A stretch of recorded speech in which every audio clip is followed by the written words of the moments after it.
back. And so from security concerns, let's go to another that is equally important, the economy. And on our Ease of Doing Business edition this week, we'll be looking at the textile manufacturing industry. And joining us to have this conversation is Dr. Kwajaffa. He's the Director General, Nigeria Textile Manufacturers Association, and he's right here in our Lagos studio. Good morning, sir. Thank you so much for coming, and thank you for holding on. Thank you very much. No problem. Right, so let's start this way. Of course, at the heart of this conversation is that Nigeria used to be a textile manufacturing giant. Yes. And, you know, it's lost that glory, so to speak. So now we are set to be importing annually $4 billion worth of textile into the country. Yes. Tell us, how did we get here? Very good question. And just like we've seen our companies, particularly the airline and the ports, the shipping line, how they just decimated. The same thing has applied to anything Nigerian, especially the textiles. We had about 200 textile mills thriving, employing more than 250,000 Nigerians.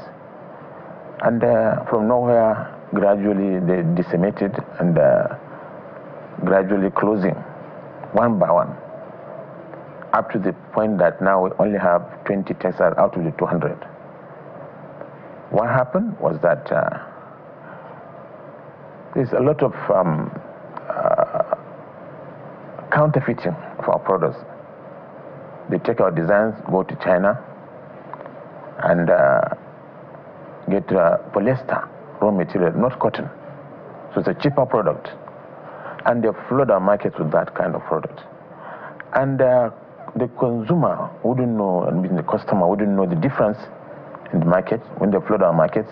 When they see the designers made in Nigeria, they just buy it anyhow. And those are the ones that wash away within 2-3 days, and they blame it on Nigerian textile. But these are counterfeited products that go to Asia and other developed countries. And actually it's our dealers that went there because they wanted a cheap product. Easy profit, where they can flood our market. We go to our markets now today, you don't see Nigerian textile products manufactured locally. Everything is counterfeited, everything is imported, and we don't have a marketplace. So, I mean, how can you have an FDI in a country and you don't have a market for them? And we continue to complain, but government listens less, or they don't take much interest, what have you. We don't know, because there's no country that will see 200 textile mills closing and do not take serious action. You can see today, even in the auto industry in the UK, the government is injecting £2.3 billion sterling into that industry so that it survives. It's not a loan to companies. This is totally an injection into the industry. The same thing should have been done for the textile industry in such a way that they can come up. But nobody listened. And that's how it was left. What they would give would be loan to the industry, and it would be difficult for them to pay back when there's no market for them. They retool the companies. BOI will give about 100 billion, for instance, to the industry quoting textile garment at, say, 6% interest rate. So as low as it is, they couldn't pay because they don't have market, they cannot sell. So one of the things I want you, because you are at the forefront of this, how much of what we wear that we claim to be traditional is really produced here? In terms of, if you do a percentage, because we brag that, oh, you're wearing traditional, for instance. On Saturday, Bukola and I had to dress traditional and all of that. So, and after the conversation, Mr. Aremu, the Labour leader, had actually called me and said, "Great, you look great, but I can tell you that 90% of what you're wearing, a lot of them is imported." And I was quite sad. So, by your books, how much of what we wear, claiming to be made in Nigeria, is really from us? Yeah, it's not really actually claiming per se. What we're saying is that the price differentials. When they flood our markets with our own design, and it damages the skin with the polyester on the skin instead of cotton.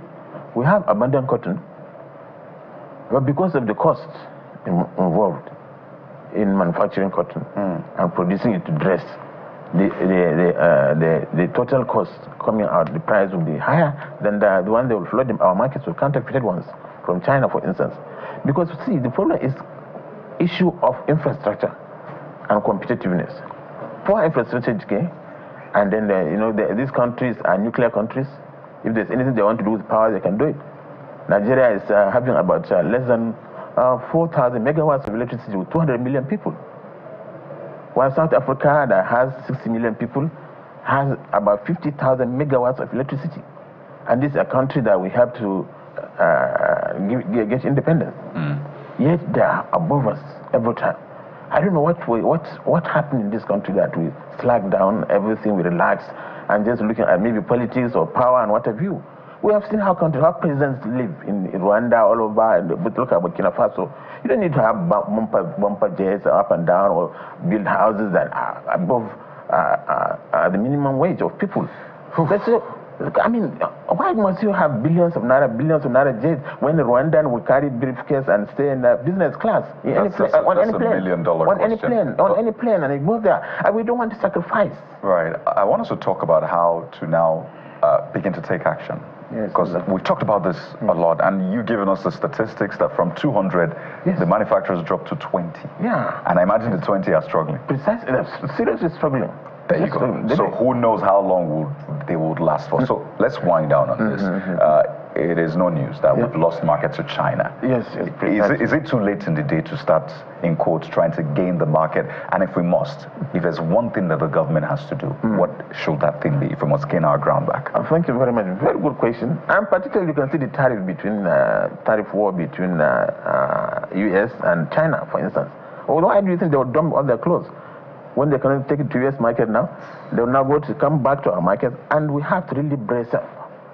The country has to brace up and see what it can do to industry, so that we can come up. We cannot continue working on low tariff for people, and then they flood our markets and we lose business, and it becomes a security issue. Because what they're spending on security now is because of unemployment. If that kind of funds are plowed into companies to employ people and generate lots of profit for human beings, and economy improves, that will be better. We are happy now the Minister of Industry, Minister of State, Trade and Investment is coming up with a blueprint on how to revive the industry. Because we had a meeting last week, and precisely on the 9th of April. And he has come up with very good plans, whereby he said he's carrying the communiques straight to the president, to see the president, Bola Ahmed Tinubu, to do something on this industry. Of course, we have seen what has happened with his wife. His wife has come up with Made in Nigeria. She used all the products of Made in Nigeria for the Independence Day. Yeah, and that's how to start. We've heard about those ambitious plans by government to rescue the textile manufacturing sector. We hope that those plans are sustainable, such that we do not lose the gains that we plan to recoup as we make progress. But we must thank you very much, Dr. Kwajaffa, the Director General, Nigeria Textile Manufacturing Association, who has joined us on this important conversation right here in our Lagos studio. Thank you so much for your time, sir. I appreciate you, Bukola. I appreciate you, Zono. And Akaide. Thank you very much. Pleasure meeting all of you. We'll definitely have you back. It's very important. Hope to have we want to come here every day. Let's link up to government. We'll take channel for this. You are the one only linking us with government. Communication very well between industry and the government. So that things can be done. All right. Fantastic. We'll do that. Thank you very much. There's more. You can sit for a moment. Hold on, sir. There's more to come on the program. We'll be right back. Stay with us.